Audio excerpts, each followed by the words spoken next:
Halo Sobat Informan. Pemilihan umum, pemilu, dijadwalkan bakal digelar serentak pada 14 Februari 2024 mendatang. 3 nama kerap muncul di survei elektabilitas figur populer untuk kursi orang nomor 1 di Republik Indonesia. Ada yang sudah resmi dideklarasikan oleh masing-masing koalisi partai. Nama-nama bakal calon capres tersebut adalah Gubernur Jawa Tengah Ganjar Pranowo, mantan Gubernur DKI Jakarta Anies Baswedan, dan Menteri Pertahanan sekaligus Ketua Umum Partai Gerindra Prabowo Subianto. Lantas, bagaimana rekam jejak dari masing-masing calon? Mari kita simak video ini sampai habis. Prabowo Subianto sebelumnya merupakan seorang militer. Pada tahun 1969, ia masuk Akademi Militer Magelang untuk menempuh pendidikan militer dan berhasil lulus pada 1974. Karirnya di militer tersebut diawali dengan menjadi komandan Peleton Grup I Kopassus dan bertugas di Timor Timur.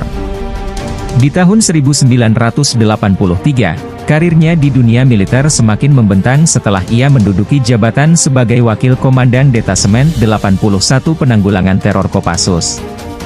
Setelah beberapa tahun kemudian, Prabowo pun diangkat menjadi Komandan Jenderal Kopassus. Karirnya semakin bersinar setelah ia memimpin pembebasan sandera Mapenduma.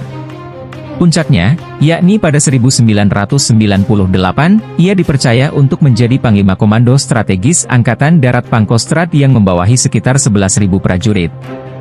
Saat itu, Prabowo memegang peran penting di tubuh TNI AD. Yakni pada era reformasi 1998, ia dipercaya untuk mengamankan Jakarta karena adanya situasi politik yang tengah kacau yaitu saat mahasiswa melakukan aksi demo besar-besaran.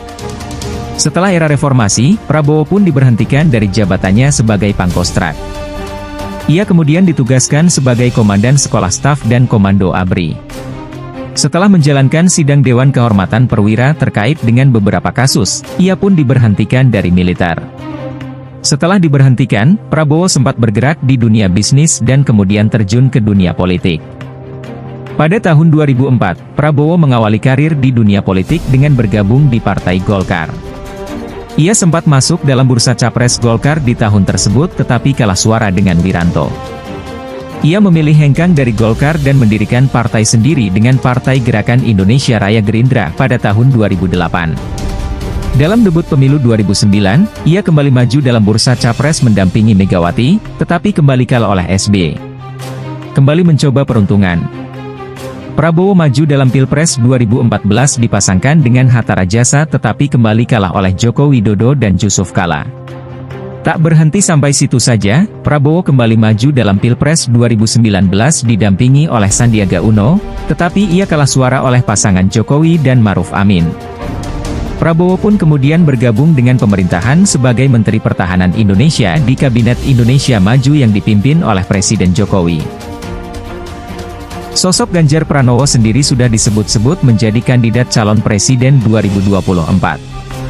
Terlebih lagi dari hasil survei Populi Center di bulan Februari 2023 lalu, elektabilitas Ganjar Pranowo paling tinggi untuk calon presiden 2024. Sejauh ini, gubernur yang memiliki ciri khas rambut putih tersebut dikenal sebagai sosok pemimpin yang memiliki kedekatan dengan rakyatnya. Ia juga kerap terjun ke lapangan untuk bertemu langsung dengan masyarakat yang ia pimpin. Adapun karir Ganjar Pranowo di kancah perpolitikan Indonesia dimulai pada tahun 1996 dengan bergabung menjadi simpatisan PDI. Ganjar bergabung dengan partai ini karena diketahui sangat menggemari sosok Soekarno. Pada saat adanya konflik internal antara pendukung Surjadi dan juga Megawati sebagai representasi terah Bung Karno, Ganjar ikut mendukung Megawati. Ia kemudian memulai karirnya menjadi anggota DPR RI pada tahun 2004. Ganjar ditugaskan di Komisi 4 untuk mengawasi bidang pertanian, perkebunan, kehutanan, kelautan, perikanan dan pangan.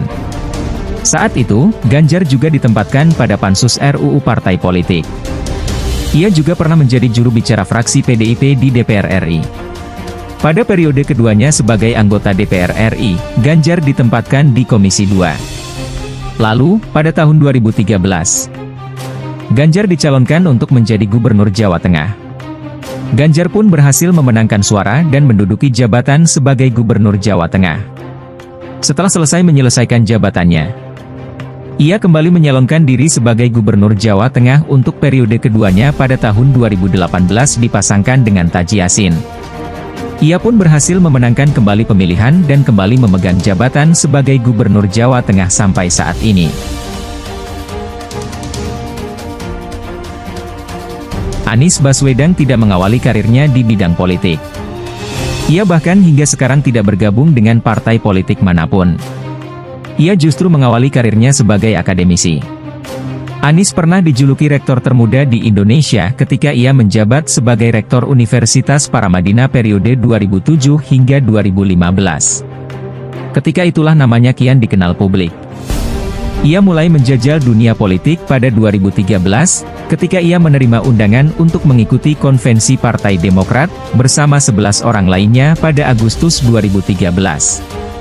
Mantan Menteri Pendidikan dan Kebudayaan ini pun mulai melakukan kampanye ke sejumlah daerah dan membentuk komunitas relawan untuk memuluskan langkahnya di konvensi tersebut.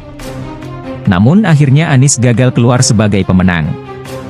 Konvensi Partai Demokrat itu pun tak berlanjut sampai Pilpres 2014 karena suara partai tersebut jeblok akibat sejumlah kasus korupsi yang menjerat sejumlah kadernya. Pada 2014, Anies Baswedan kembali menjajal dunia politik menjadi salah satu anggota tim sukses pasangan Joko Widodo Yusuf Kala. Ketika Jokowi JK menang Pilpres 2014, ia dipercaya menjadi Menteri Pendidikan dan Kebudayaan. Namun jabatan itu tak lama ia pegang. Pada 2016, ia harus legowo karena harus keluar dari kabinet akibat reshuffle pada Juli 2016. Setelah itu, Anies memutuskan untuk maju di Pilkada DKI Jakarta 2017 sebagai calon gubernur bersama Sandiaga Uno sebagai calon wakil gubernur. Meski saat itu ia tidak berpartai, namun elektabilitasnya sangat tinggi. Sehingga ia diusung oleh Partai Keadilan Sejahtera dan Partai Gerindra yang sebelumnya berseberangan dengannya pada Pilpres 2014. Akhirnya pasangan Anies Sandi berhasil keluar sebagai pemenang Pilkada DKI dan mereka dilantik pada 16 Oktober 2017.